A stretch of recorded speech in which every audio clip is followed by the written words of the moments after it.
Gravelording is awesome. It had interesting ramifications for both PvE and PvP.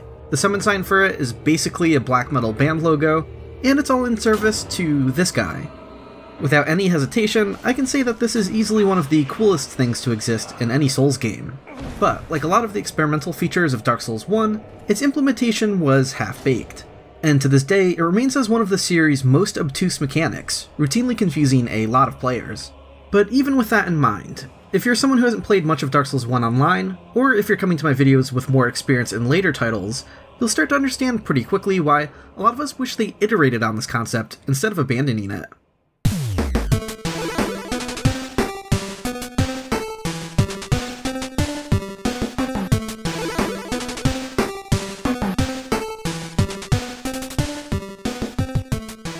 Alright, so let's jump right into a quick overview of what Gravelording is, and the basics of how it works. Players who join the Gravelord Servants are given the ability to use Eyes of Death. This item can curse the worlds of a few other random players online, causing tougher enemies to show up. The Gravelord using the Eye of Death will simultaneously send a PvP summon sign to those other players, giving them the opportunity to invade and kill them, to make those extra enemies vanish. So the Gravelord spawns some additional enemies, which can sometimes be very nasty. But they also put a target on their back, where several people can invade them simultaneously and work together to defeat them. But you can completely ignore the PvP aspect if you're not into that, and just deal with the extra enemies, or wait for someone else to take care of the problem. But the Covenant does have its issues, and like my favorite episodes of Dark Souls Dissected, we're going to uncover some weird nuances and downright baffling design choices. Let's begin by contextualizing the underlying concept, though.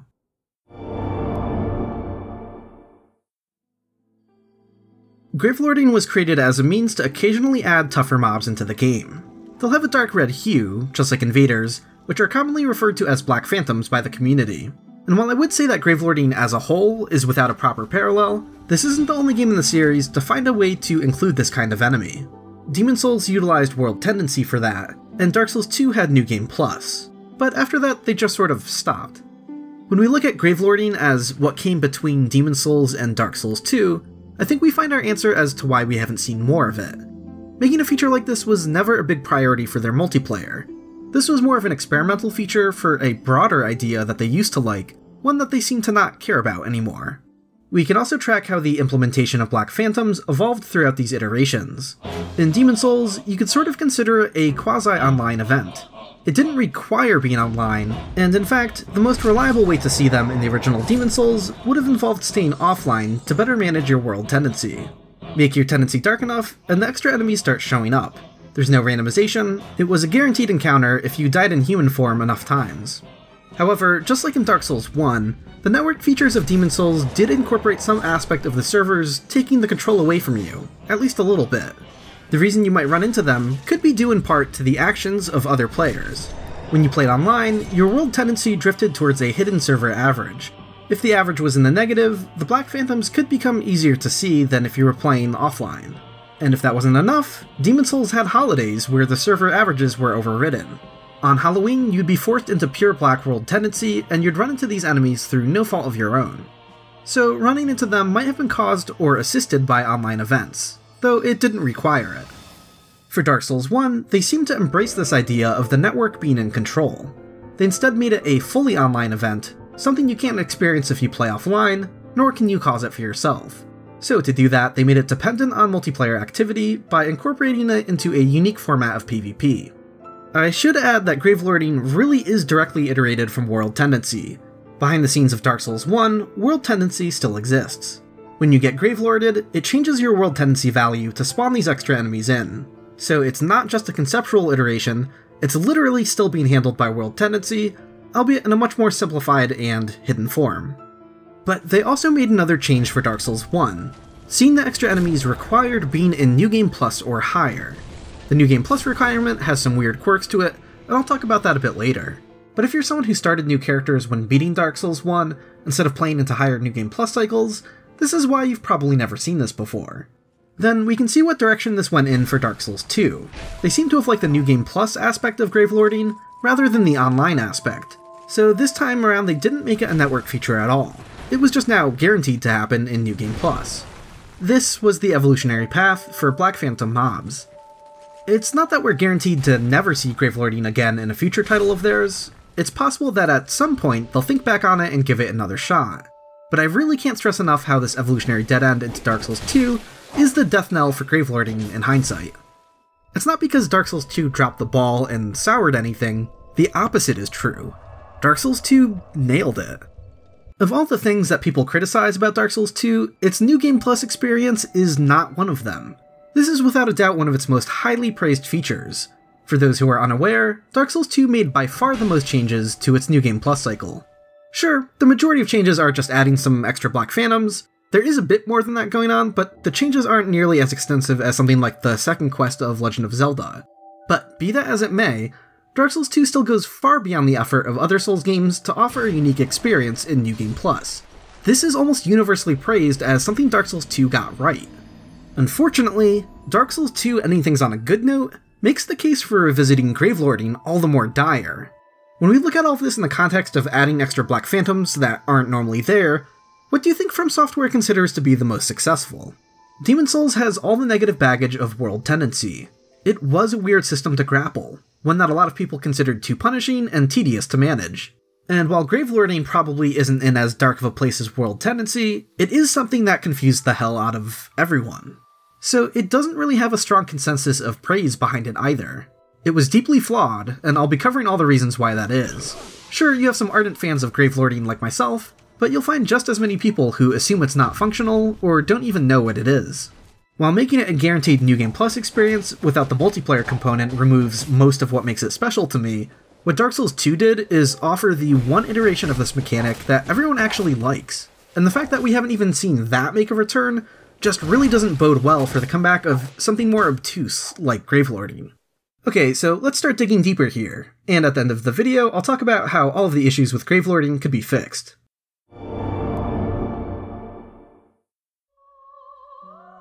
Let's take a closer look at the Black Phantoms.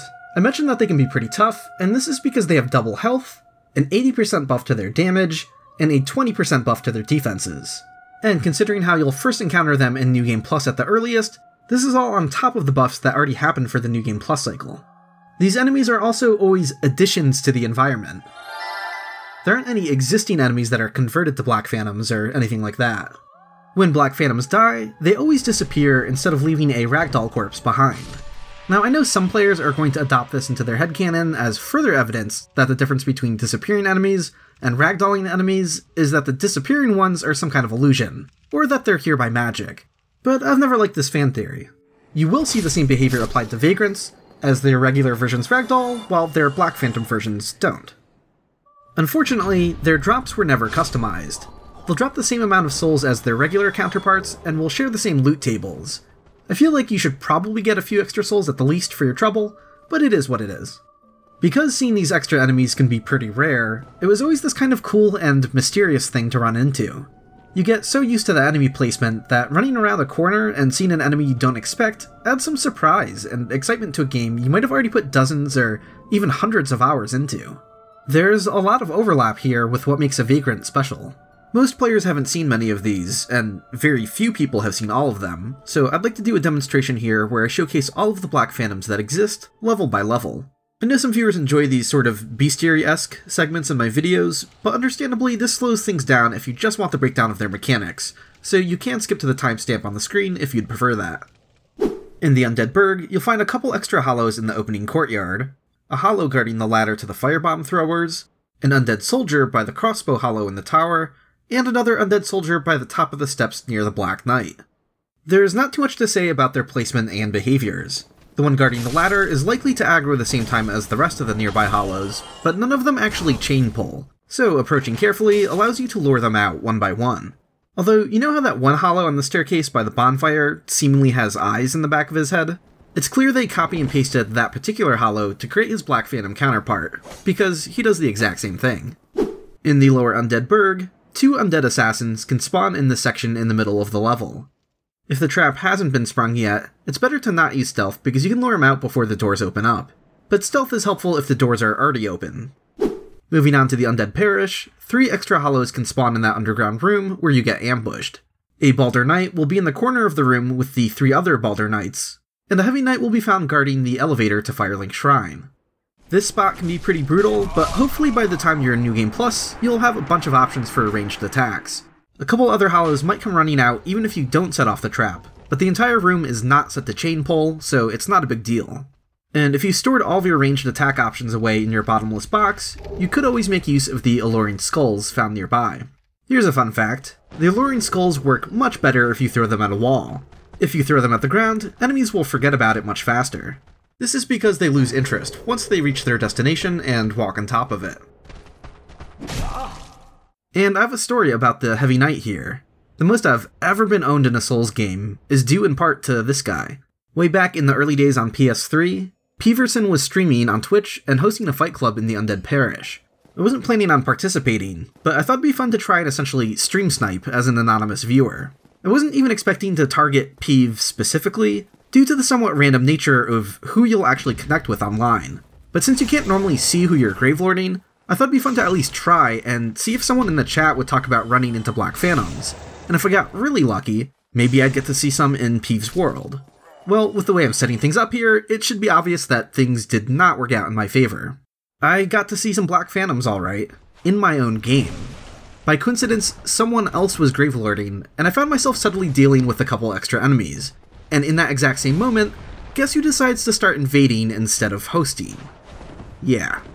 He didn't even have to find my Gravelord sign, as Gravelords are also subject to Red Eye Orb invasions. So while I'm trying to not die, I see that invaded by Peverson message appear on my screen. And in that moment, I realized just how badly I screwed up. Of all the people he could have randomly invaded, it was me.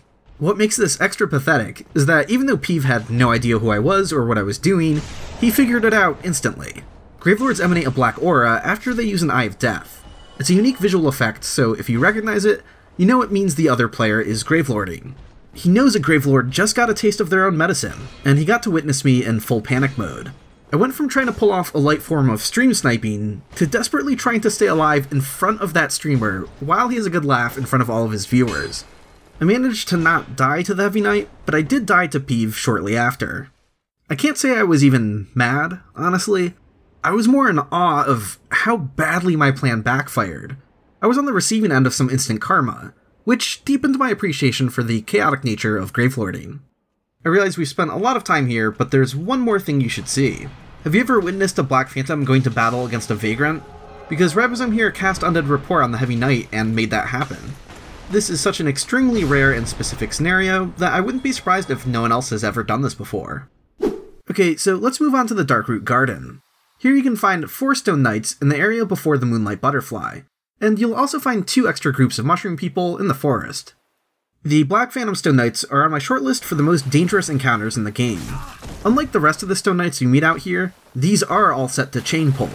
To make matters worse, they also seem to be incapable of losing aggro. Even when using stealth and running far away from them, they have this weird behavior where they want to turn around, but then they change their mind. There are some choke points in the environment they'll get stuck on, but they can slip past them during their attack animations, so it's not as safe as it looks. But I suppose you could pull them out one by one this way. If you're just trying to get to the Moonlight Butterfly, running past them is probably your best option. But if you get caught in a cast of Tranquil Walk of Peace, well, it's not going to be a Tranquil Walk of Peace. I can think of at least 2 things wrong with that title. Thankfully, I did wind up finding a stealth route that works, where you can avoid detection in the first place.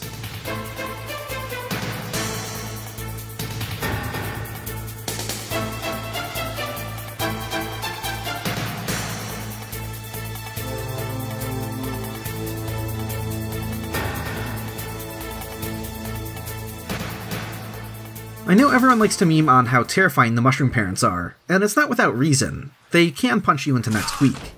And when they have an 80% buff to damage, on top of being in New Game Plus already, you really don't want to be hit by the Black Phantoms.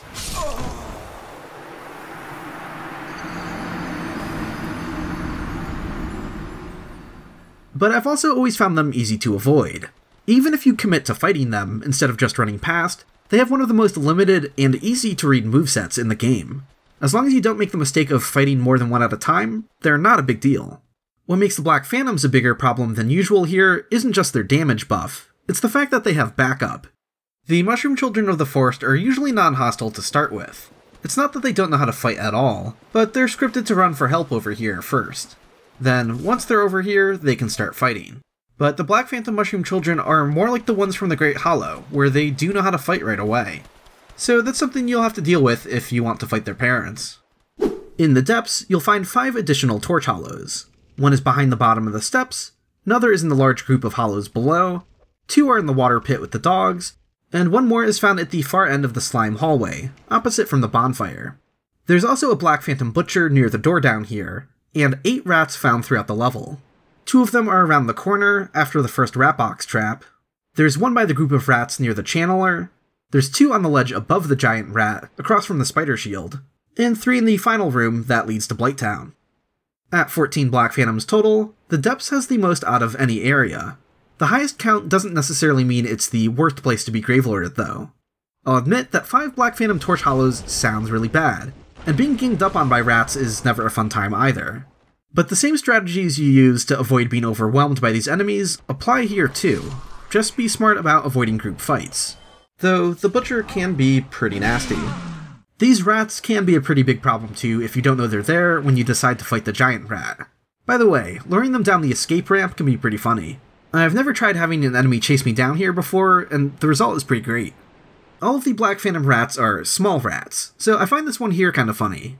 Normally these enemies are more intimidating than usual, but being alongside medium rats makes it look more cute than anything else. It's also really good at seeing you from far away, so it's easy to pull away from the rest. On to Blighttown. We've got a ghoul over by the first set of ghouls in the level, then another corpse-wielding one not far around the corner from the dogs by the upper bonfire. There's also one down by the Soul of the Proud Knight near the wall hugger, and there's also 2 more spear ghouls in the entrance to the giant sewer shaft. Then down in the swamp, near the entrance to the Great Hollow, there's 3 Black Phantom Barbarians. And then there's also 2 more over by the entrance to Quailag's domain. Thankfully, none of them are rock throwers, which makes running past all of this a little less scary than it could be. There's an interesting behavior found in this group of barbarians. The 2 on the outside chain pull with each other, while the one in the middle doesn't.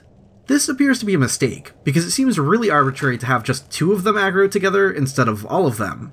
But something I discovered when preparing for this video is that over half of Gravelord Black Phantoms have had their placement altered since the original Unpatched version of the game. I won't get into the weeds of all of that here, and might save that for a future video on enemy repositioning, but that gives us our answer as to what's going on here. These 2 were not originally next to this one in the middle. They were instead next to each other on a different island in the swamp. The 2 of them being paired to aggro makes a lot more sense in that context. It's just something they forgot to fix when moving them over here. Putting them all together feels a bit like a throwback to the Valley of Defilement from Demon Souls, which also had several large club-wielding enemies congregated around an island far out in the swamp. It might also be worth noting that there's no Black Phantoms in this entire chunk of the level, so if you take the back entrance to Blighttown, it completely spares you from having to deal with the extra enemies, aside from the 2 at the very end. Over in Sen's Fortress, we have 10 snakes added into the level. There's 2 serpent soldiers right around the corner from the entrance, a serpent mage overlooking the end of the first bridge, and another soldier off to the right after the bridge. In the room after the arrow trap that shoots you from behind, there's an extra soldier on the right, and there's a mage in the room where Griggs goes hollow. There's another soldier blocking the end of the bridge that has all the axes in a row, another mage guarding the Crestfallen Merchant's tower, and lastly there's 2 more soldiers protecting the cage key. That's a lot of extra snake people, so this is a pretty nasty area to be Gravelorded in, especially since some are likely to surprise you. Once again, stealth is your best friend, allowing you to avoid detection from this mage, and allowing you to get pretty close to this one too. We can also see an unfortunate oversight with the draw groups here. The soldier blocking the end of this walkway isn't set to render from this previous chunk of the map, so he'll pop in and out of existence as we cross that boundary. With Gravelord content obviously not being playtested as much as the base game, it's not too surprising that some stuff like this was overlooked. But this made me wonder, if that's true for him, is this true for the other nearby snakes? And the answer is yeah. If we look more carefully, we can see the same thing happen to this regular snake that's off to the side. Alright, let's make our way to Anor Londo. There are 2 sentinels in each room at the very beginning, and another one outside the door to the main hall. There's a silver knight at the end of the floor opposite from the Solaire bonfire, one at the top of the spiral staircase when headed from the bonfire, 2 guarding the Great Bow Silver Knight on this balcony, 2 more guarding the Great Bow Silver Knight on the roof, and lastly, 1 more blocking the entrance to the main hall. This might look pretty rough, but none of them chain pull, so it's really not too bad if you play cautiously. And the Sentinels have a very limited line of sight like the rest, so avoiding them isn't difficult either. This one Silver Knight has his back turned to you by default, so that's a bit strange. These Sentinels are also the only Gravelord Black Phantoms to exist in a completely offline area. The multiplayer boundary for the level doesn't begin until you've stepped out onto the main walkway below, so I thought it was kind of interesting to place a couple of the enemies in a location where the Gravelord Servant can't be. All in all, we just need to be thankful that they didn't add more Painting Guardians to the rafters, or more Silver Knight archers out here. In the Painted World, there's an engorged zombie on this staircase, 2 more in the room that has a bunch of them, 2 on the annex rooftop, and 2 surrounding the staircase where Jeremiah spawns. And I think everyone's gonna love this. We also have 3 Black Phantom Bone Wheel skeletons in the underground room with the lever, and 2 more found throughout that maze-like area. This might look like one of the worst things yet, and it certainly would be if you just start running in guns a-blazing. But even without stealth, you could just not do that. Honestly, this room here should intimidate you a lot more than the Bone Wheels. Though admittedly, the hallway area is a bit scarier, and one of them is blocking the ladder in the well, so you probably don't want to go in that way. Anyways, there is some weird stuff with Black Phantoms that's unique to the Painted World, but I'll talk about that more later on. In the Duke's Archives, we have 4 Black Phantom Channelers. One on the balcony with the Twinkling Titanite, another on the top floor of the first hall, a couple floors above the Mimic. There's also one by the chest carrying Strong Magic Shield, and lastly there's one near the top of the long ladder behind the bookcase. There's also 4 golems placed out in the field before the Crystal Cave, and 2 Black Phantom Pisaka in the prison. Though they won't be visible in the cutscene, the Pisaka will lead the pack, and they're usually among the first to make it up the stairs to you. And while having more channelers around sounds terrible, I can promise that they're not nearly as annoying as they sound. The only 2 who are out in the open areas are placed so that most of their projectiles hit the railing in front of them. So, for the most part, you're not getting sniped more than usual. None of them do that frustrating teleporting away thing either. This is unique to the Black Phantoms. King Boar identified the code that disables that for them. It's also not hard to get this one to kill itself. In New Londo Ruins, we get 6 Dark Wraiths sprinkled throughout the level. They're all in the drained portion of the level where you'd expect them to be, so thankfully this doesn't make any of the Ghost House sections more difficult. There's one down here guarding this fog gate, one blocking the shortcut elevator in the first Ghost House, one guarding the very large Ember, one by the well, one immediately to your right in the room with the second Mass of Souls, and another blocking the path to the 4 Kings. There's not too much to say about them. This one by the very large Ember is the only one that's above the water line, but it doesn't spawn until the water is drained regardless, revealing how that is a requirement for their spawning. In the Demon Ruins, there's just a handful of extra Capra demons, 2 among that larger group, and another 3 further down the main staircase. In Lost Izalith, we get 3 Chaos Eaters in the pit. Imagine if they showed up when you had Siegmeyer jump down there. That'd be unfortunate. While there's not too much going on in the Demon Ruins or Izalith, I do appreciate the Chaos Eaters getting the Black Phantom treatment. They're probably the weirdest or most unexpected enemy to be included in this mechanic. I'm also going to go out on a limb and propose this as the rarest creature sighting in the game. So if we're talking any good vagrants versus any form of Gravelord Phantoms, good vagrants should still be the rarest. But I don't think I've seen anyone share a screenshot or video clip of this, aside from Ribosome, the person who made a specific effort to document them. Alright, so I have to jump in here with a last second edit. At this point in the video, I was going to talk about how there was a popular mod back in the day for Gravelording yourself, and making enemies hyper-aggressive. So my whole point was that the only other place you might see this enemy is in some playthroughs using it. But as it turns out, I had a really hard time finding even that. I assumed it would be out there in several of these playthroughs, but pretty much everyone misses them. So I need to walk back my previous statement about going out on a limb with this proposition. I'll say it a second time without hesitation. This is absolutely, definitely the rarest thing to be observed by players in any Souls game. When the people who modded these things into the game miss them as well, that's saying something. I'm not exaggerating when I say I've watched every video I could find of this, and I only found one person who spotted them. Shout out to Durza D. Shadow. Si stanno giusto un po' impazzendo. In the Catacombs, we have 2 skeletons near the entrance. One protecting the Necromancer after the rotating bridge, another protecting the Necromancer down by the 3rd lever, 2 surrounding the path that exits near the 2nd rotating bridge, and another 2 in a nook on the left-hand side in the area with the Titanite demon. There's also 3 bone wheel skeletons, 2 of which are found on this ledge below where you summon Leroy, and the 3rd is right by Pinwheel's Foggate. Thankfully, the skeletons aren't tied to any necromancers, so they can be killed off without a divine weapon, regardless of your progression. The Tomb of the Giants starts off with 5 giant skeletons. There's one near the entrance of the level, shortly after the first skeleton, one guarding the tall ladder that leads back up to the level entrance, one after the first fog gate, and 2 in the pit with the large divine ember. If this wasn't enough, we also have 5 skeleton beasts. There's one shortly before the first normal beast in the level, not far from where Patches kicks you down, one in that group of enemies shortly after the fog gate, one guarding the path to the second bonfire, another that's somewhere hard to describe, but you know, whatever, it's somewhere in the path out here, and one more right before the short ladder that leads you out of here. This is easily the worst place to be Gravelorded. Being in Nito's domain, I'm sure that was the intention. Going into the Divine Ember Pit with additional skeletons is a very bad idea, which you might recognize from the intro sequence to my videos. They also went kind of overboard with the skeleton beasts. In addition to the channelers, they're perhaps the only other Black Phantom to be given unique behaviors from their regular counterparts, but this time it was to make them worse, instead of nicer, being able to see you from much further away. If there's one silver lining here, it's that the red color allows you to see these enemies from much further away as well. In the Royal Wood, there's a Black Phantom Gardener by the entrance, 2 Stone Guardians guarding the chest with the blue Titanite slab, 2 Gardeners both overlooking and inside the area where the cats ambush you if it's Darkroot, another below the small drop after Calameet's Bridge, another not far from the Tree Trimmers, another Stone Guardian near the entrance of what will become Alfina's building, and lastly, another 3 Gardeners who are tucked off to the left from the entrance to Artorias.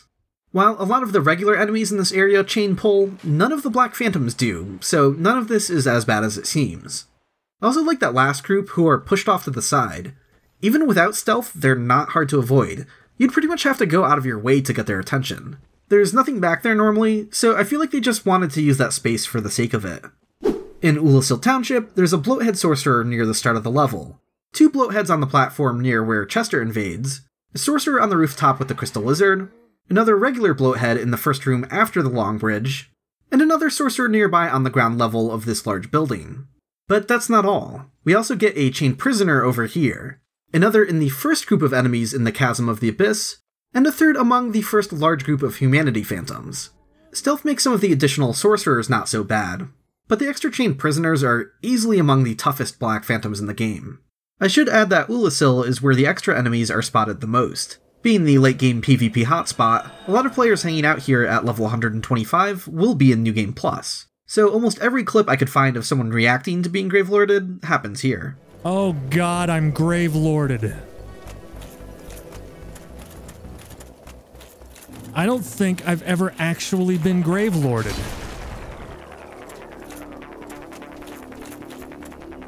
Oh, dude! Finally, we have the Kiln. This one is kind of interesting because we have 5 additional Black Knights, and each one is paired with one of the regular ones in the level. They all chain pull, so they're all guaranteed to fight you as duos. This is a unique situation because it's the only time in the game Black Phantoms chain pull with regular mobs. But they also mixed up which weapon is being wielded. So we get a Greatsword Black Knight by the regular Sword Knight, an Axe Knight paired with the Greatsword Knight, a Halberd Knight with the second Sword Knight, a Sword Knight with the Axe Knight, and a Greatsword Knight with the Halberd Knight. I think I can stop saying knight now, thank god. Okay, so now that you've actually seen all the extra enemies in the game, let's get deeper into the mechanics.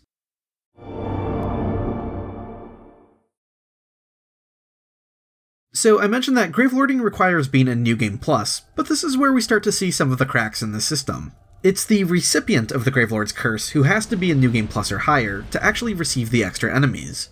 However, multiplayer activity is without New Game Plus restrictions in the Souls games, and this is still true even for Gravelording. So when we say that it simultaneously does and doesn't require New Game Plus, what does that mean? Well, this just means that it doesn't matter what playthrough the Gravelord Servant is in, and it also means that anyone can receive their summon sign. Here's a simpler way of putting it. When the Gravelord uses an Eye of Death, it'll send their PvP sign to a handful of players who are within their co-op level range. Those same players who receive the summon sign will also receive the Black Phantoms if they're in New Game Plus or higher. But if they're only in their first playthrough, it's just going to be the summon sign without the extra enemies. So at that point, it's just completely optional PvP for the recipient. Literally nothing bad happens at all if you're targeted in your first playthrough. This doesn't sound so bad on its own, as the full Gravelording effect really should be restricted to New Game Plus. If you're new to the game and you're still learning the levels, this is absolutely not how the game should look for you. But let's address the elephant in the room here and talk about how not making these mechanics clear resulted in confusing the entire player base. When the Gravelord dies and their effect runs out, you get a text prompt on your screen declaring, "Disasters are gone after the defeat of the Gravelord Servant." There's a couple things that make this confusing. First of all, you don't get an indication when the Gravelording starts, and secondly, this message still displays even if it happens when you're not in New Game Plus. So the majority of players who see this message have no idea what the hell the game is talking about.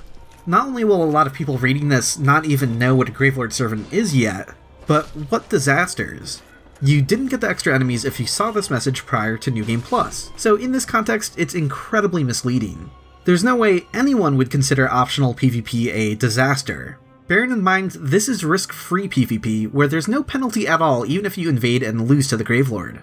So for most players who see this message, the game is sort of lying. It might as well have said, there was a PvP sign somewhere, but now it's gone. There are a lot of obtuse mechanics and things that don't get explained well in the Souls games, and to an extent I actually like how the mysterious nature of Dark Souls extends beyond just the lore. I think details being left to the community to pick apart can be defended in certain cases, but this ain't it. It crosses the line from being vague to being misleading in a downright comical way. This has to be the single most inscrutable line of text to have come from any of the Soulsborne games. Do that. Nope. Just want to open this door. There you go. Disasters are gone after the defeat of the Gravelord Servant? Wait. What the fuck does that mean? Wait. What? The carbuncle ate itself? What does that mean? I can't think of 4 words that had less to do with our situation. But this bizarre message wasn't just funny. It really caused a lot of damage to Gravelording's reputation. Did you know that it took a little over a year to discover the New Game Plus requirement? It actually took that long.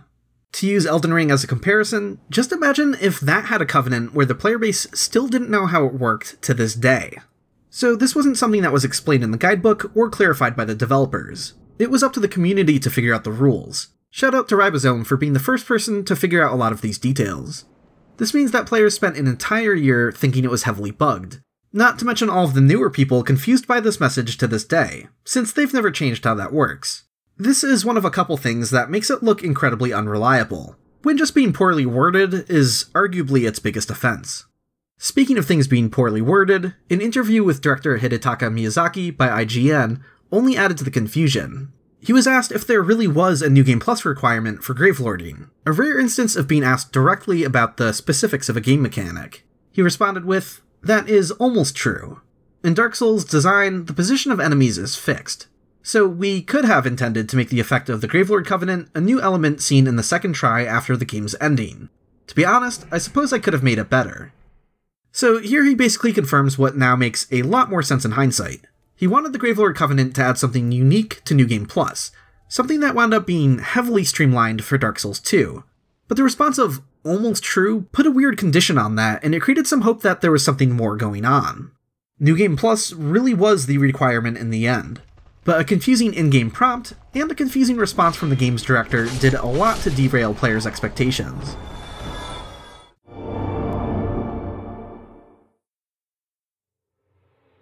One of the most interesting quirks of Gravelording to me is what we call disconnected or offline Gravelording.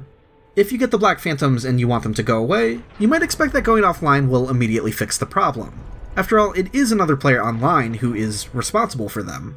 Here we can see this exact thought process at work from the RKG guys in their Prepare to Try playthrough for IGN. They got completely blindsided by Gravelording, and understandably, tried to end it this way. If you go to the gym every day, it's gonna happen. Oh, what's What is happened there? that? I don't know what's happened. There's extra enemies. What have you done? I look away for a second. I literally have no idea. I actually don't know what this is. How has this happened? When is this gonna go away? Shall I unplug? I'm not having it all That's on not on me. We were pretty unanimous with the plan to cut the wire. Great plan, Gav! Once they realized that wasn't going to work, they spent a little while being confused, until they found the explanation that I wrote for Wikidot. If an infected player loses connection with the Gravelord Servant before they die or quit properly, the Black Phantoms will still appear in their world. While offline, an invisible timer is set exactly to 10 minutes. After 10 minutes passed, the disasters are gone message will appear and permanently end the infection. You heard correctly. Going offline induces a disconnected form of Gravelording, and it does this without any kind of indication. If you wait out those 10 minutes, it'll finally end. However, if you die or rest at a bonfire before those 10 minutes are up, the timer resets. Players not knowing how this timer system worked is something else that added to the confusion. You'd hear a lot of complaints back in the day about perma Gravelording. People who thought that their game was glitched and that their game was stuck with these extra enemies. There'll probably be a couple people in the comments claiming it happened to them, so I'll just get ahead of that by conceding that maybe it was true for a small handful of people. It could be a super rare glitch that remains undocumented. But the reason I'm confident in dismissing most reports of this is that I can remember what happened when this timer was discovered. Someone would say their game was glitched, we'd tell them how to wait 10 minutes without resetting the timer, and this advice seemed to always work. Reports of unsolved perma-Gravelording plummeted once people knew what was going on. I have mixed feelings about this mechanic. Players being able to unwittingly prolong their own Gravelord's curse was another problem for making things easy to understand. But for a mechanic that feels so unpolished, I have to at least give credit to the developers for thinking of a solution where going offline wasn't an immediate way out. But disconnected Gravelording gets even weirder. Going offline isn't the only way to switch over to it. You'd probably think that the person Gravelording you dying would end things. That's the basic premise of the entire system, after all. But even that has a specific condition. The Gravelord needs to die to an invader. It seems that they really wanted to emphasize the aspect of defeating the Gravelord in PvP to end the curse. So if they happen to die on their own without an invader present, everyone they Gravelorded automatically has things switch over to that 10-minute timer instead of ending instantly. That might feel kind of cheap or weird, but you can't really know what's happening to other players in their own games. So a small bit of deceitfulness that the player can't possibly be aware of isn't the biggest deal to me. It just kinda sucks if you're looking for the Gravelord Servant sign and you don't actually have one anymore. This entire disconnected mechanic was almost certainly put in as a safeguard against finicky connections. They wanted players to be able to experience Gravelording in New Game Plus, and didn't want bad connections causing Black Phantoms to only pop in and out for a brief moment. But they also widened the scope of it to intentional disconnects, like quitting the game, and also even the Gravelord dying to something other than an invader. It feels a bit wrong when you know that's what happens, but I can't totally fault them on this. Through data mining, King Boar has confirmed that the original unpatched version of Dark Souls on console didn't have this timer system yet. This was added in an early patch, which provides some further insight that the developers felt this improved Gravelording. But this all means that if you wanted to take advantage of disconnected Gravelording, you as the Gravelord can pop an Eye of Death and then immediately jump off of a cliff. Anyone who received the extra enemies from you now has them in their game for at least 10 minutes. You could hypothetically keep doing this over and over and in different areas to target more players, without needing a lasting connection with anyone. No one will actually have a Gravelord they can invade. Oh, and one last kind of weird detail of disconnected Gravelording is that it fails to trigger a cooldown timer. I haven't made an episode on invasion cooldown timers yet, but normally there's a system in place so that red invaders and dark moons can't keep invading you repeatedly. There's a timer that gets triggered so that another one won't show up for at least 15 minutes. And there is a 15-minute cooldown for getting Gravelorded as well. When you see the disasters are gone message, if the Gravelord died to an invader and that's what ended things for you, the cooldown starts. But if you see this message through disconnected Gravelording, then the cooldown won't happen, and back-to-back Gravelording is possible. I think this is probably an oversight caused by patching in disconnected Gravelording after launch, and overlooking this detail.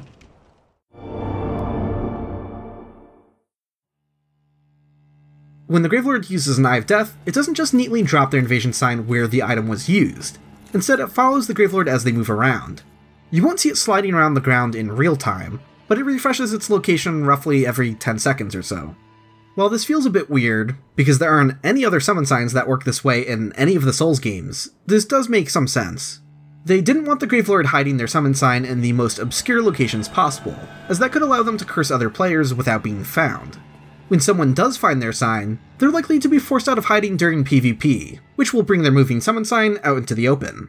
Though if the Gravelord manages to hide very well, perhaps in an out-of-bounds location that most players won't find, they can essentially defeat the system.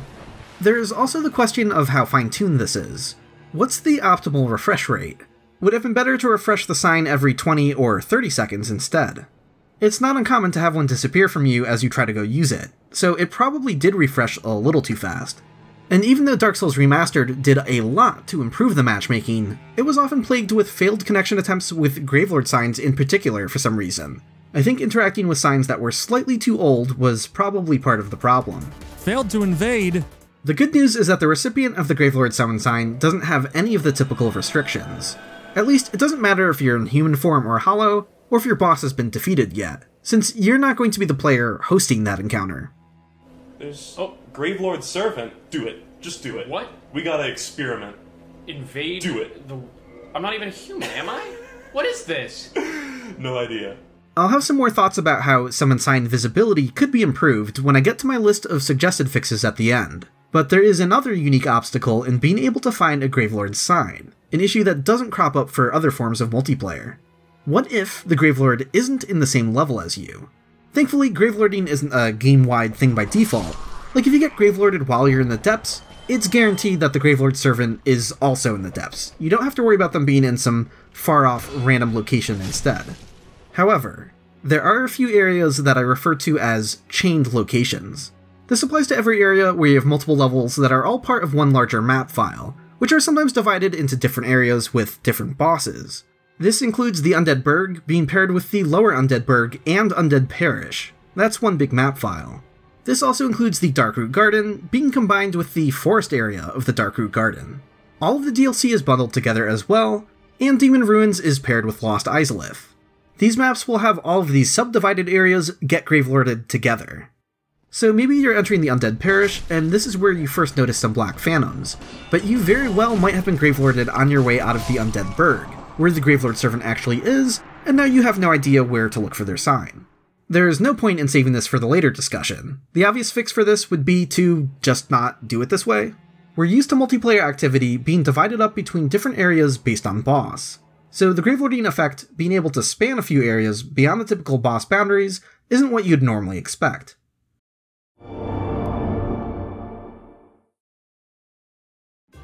If you play the unpatched version of the original Dark Souls on PS3 or Xbox 360, the Painted World has a built-in and automatic Gravelord's Curse, so that's pretty strange.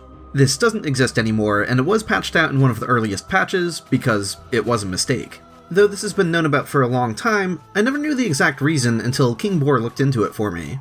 What happens here is that resting out a bonfire causes them to spawn. Bonfires are asked to refresh a whole lot of things, but not necessarily everything. One well-known quirk of this is that mini-bosses and non-respawning enemies aren't supposed to be revived by bonfires, but this also means that something like a hostile Black Knight won't have its position or aggression reset in the process. Black Phantoms are just another enemy in the map data at the end of the day, but the reason we don't see them regularly is because they're given specific spawning conditions. That much is easy to understand, I'm sure, but apparently, with the way the game was coded, bonfires have to be explicitly asked to not spawn them in. Every other map has code that looks like this, which triggers an event that prevents their spawning from bonfires. The Unpatched Painted World had this instead, which screwed things up. Thanks to King Boar for looking that up, and also Samuel Diamond for additional testing and footage gathering here. Samuel confirmed some weird quirks to the bonfire spawning. This means that your first entry into the Unpatched Painted World is without the Black Phantoms if you don't rest at the bonfire first. Dying or quitting and reloading also makes them despawn, because simply loading the area isn't enough. You have to rest at the bonfire in your current session in order to see them. Previously I mentioned how the timer system of disconnected Gravelording was patched in, so being the unpatched version of the game, this means this doesn't exist yet, and waiting for over 10 minutes won't make them go away. I wonder if any of the indirectness about Miyazaki's answer about the New Game Plus requirement was influenced by this glitchy exception, because it doesn't require being a New Game Plus. This would have been patched out for a little over a year by the time of the interview, but he was probably aware that this was an issue with the game at launch, and that not everyone had an internet connection to patch the game. Some of the enemy placements in the unpatched version differ slightly. There's stuff like this enemy being further up the staircase, but the differences are nothing major.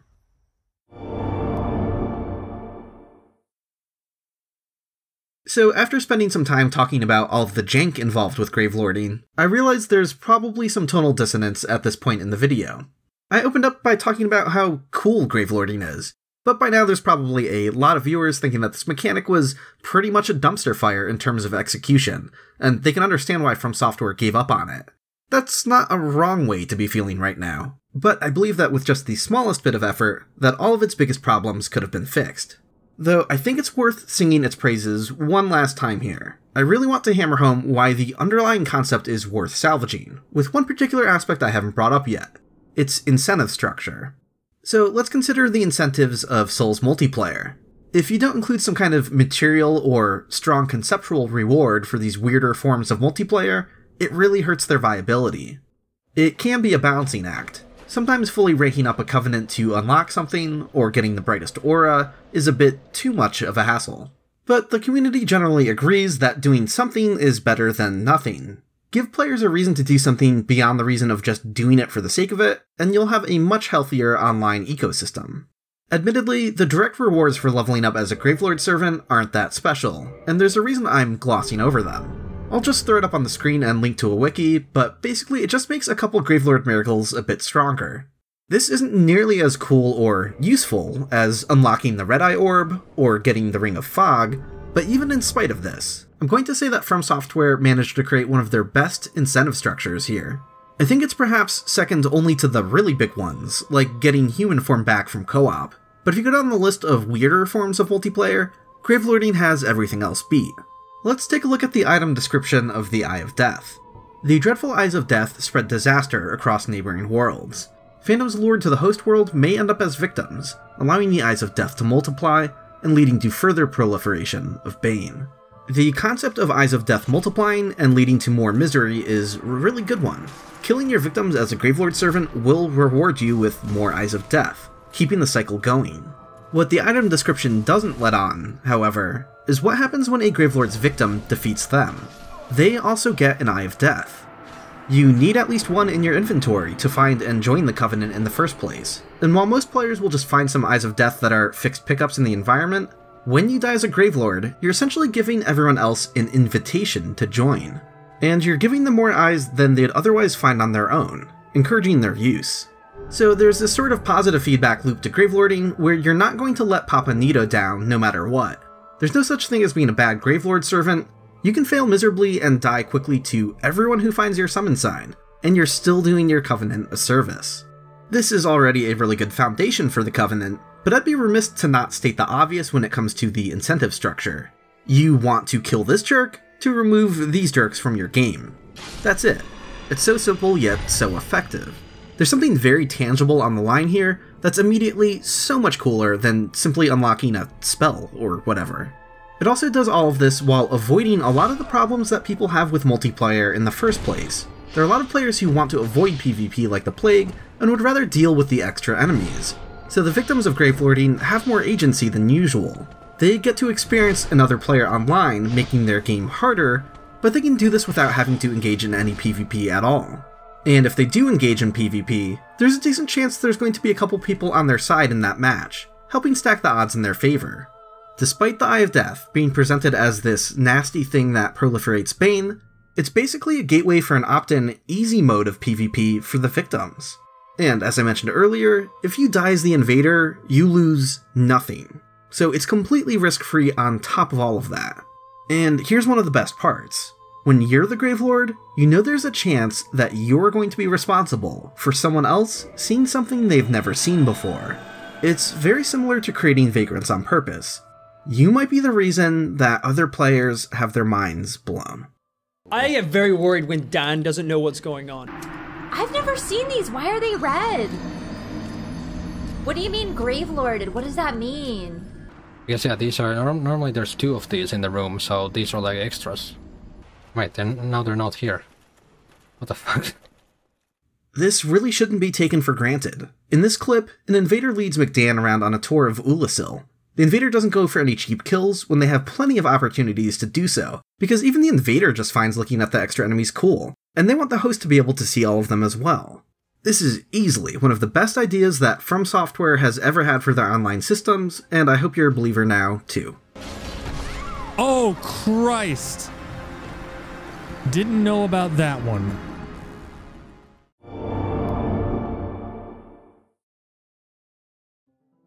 So let's fix Gravelording in a thought experiment here. For such an old game, this obviously isn't a list of requests, but nonetheless I wanted to talk about how it could function better to illustrate how the overall concept didn't have to be so inherently flawed. Here's 5 things they could have done. Number 1. Fixing the disasters are gone message. There's a few options here. For starters, it's kind of funny to see the message when you have no idea that you were Gravelorded. I'm personally a fan of the idea that it's something that can happen completely out of the blue and catch you off guard. So I wouldn't go as far as adding another text prompt for when you're first Gravelorded, but perhaps something like an ambiguous indicator in the HUD could show up, giving you something you can eventually recognize. But the easier solution is to just not have this message play in regular new game if it doesn't have extra enemies.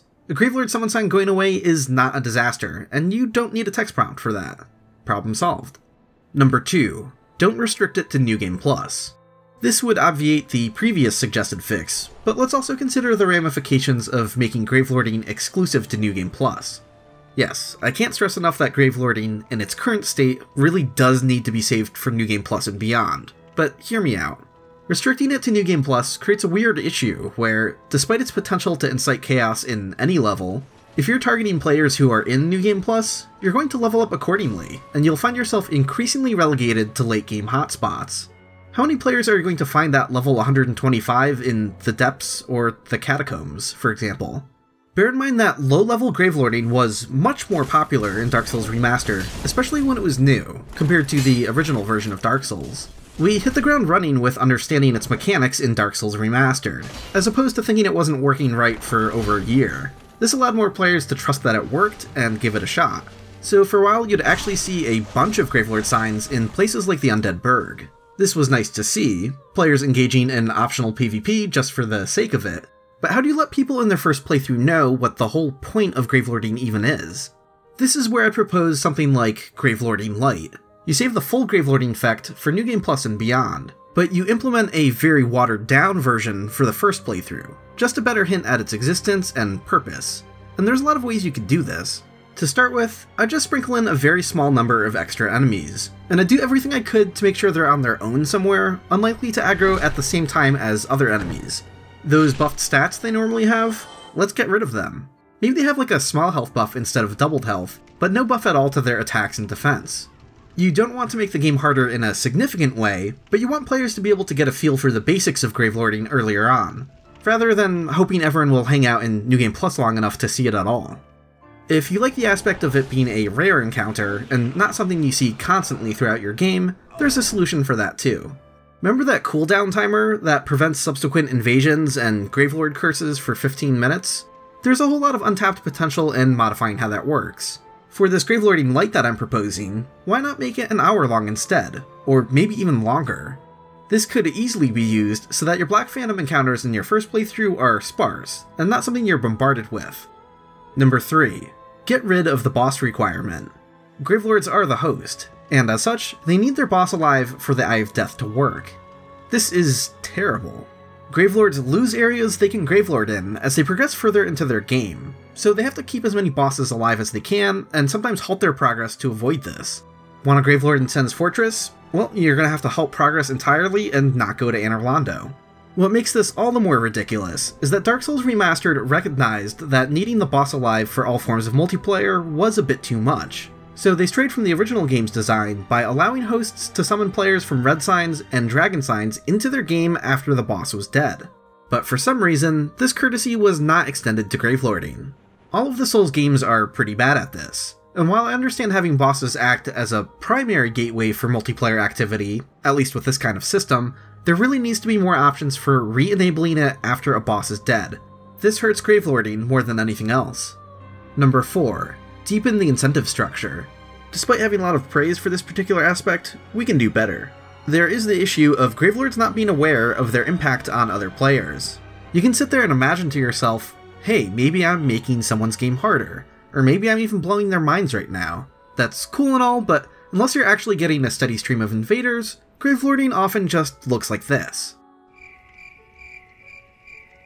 Maybe give us a few souls or an Eye of Death when someone else in their own game dies to our Black Phantoms. There's any number of things you could do.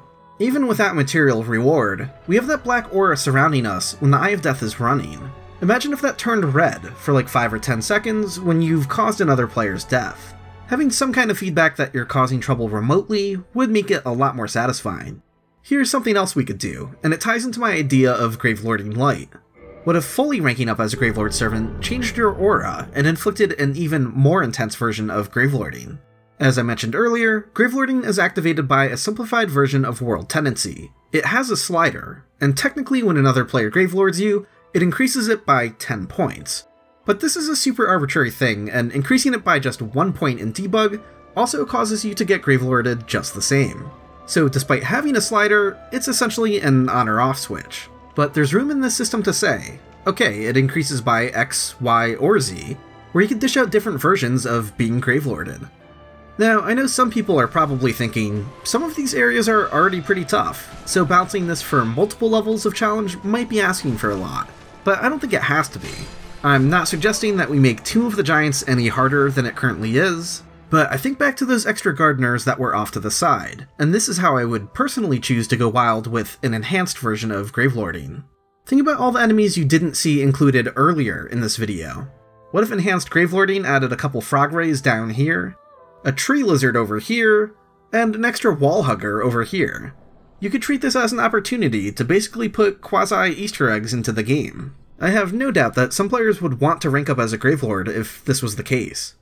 I also spoke earlier about how Gravelord Black Phantoms don't have their drops altered at all, and that's another missed opportunity.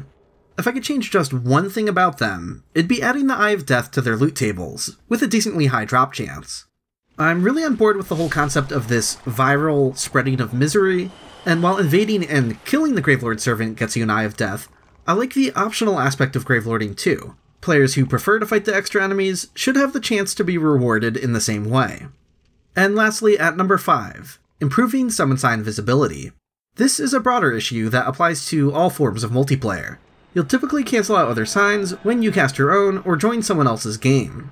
There's this idea that if you can't interact with a summon sign currently, that there's no point in showing it, but I've always felt this was a pretty big design flaw. Why not just gray it out and make it dimmer to make it clear it can't be interacted with, but you could still at least show them to us. Show us co-op signs while we're hollow, to let us know they're there. Show us PvP signs we can't currently interact with, to let us know they're there. Fixing this would be a deeper, more systemic issue of Souls matchmaking that doesn't have much to do with Gravelording specifically, but it does exacerbate its existing issues.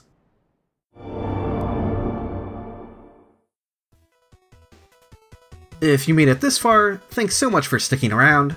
I realize I didn't even cover every detail possible. For example, there's a glitch that allows a Gravelord to use an Eye of Death after they've summoned co-op help. It goes a bit against the spirit of the Covenant since you shouldn't be able to gank invaders, but it is interesting since it allows you to break the normal limit of players and have a bigger group brawl. So yeah, I figured I should at least mention that before closing out the video. Special thanks again to King Boar and Samuel Diamond for their testing help. And also thanks to people like Europa and Allo81 for helping me test some of these details way back in the day. I would also like to thank everyone who graciously allowed me to use footage of their Gravelord encounters. Links to all of the source videos are included in the video description below. If you'd like to support this channel, please consider subscribing and doing all the things on YouTube that help. You can also support me on Patreon. That's patreon.com/illusorywall. And extra special thanks to all of my backers at the Evil Vagrant tier. Basileus, Gary Marshall, Kakuruma, Carl Germ, Kiko Abad, Chris, Lazy Tangent, Nashwan Azari, Nate Hines, Quinn Parsons, Ronax, the Majalis Duo, Zanatu, and Zelther. Thanks for watching.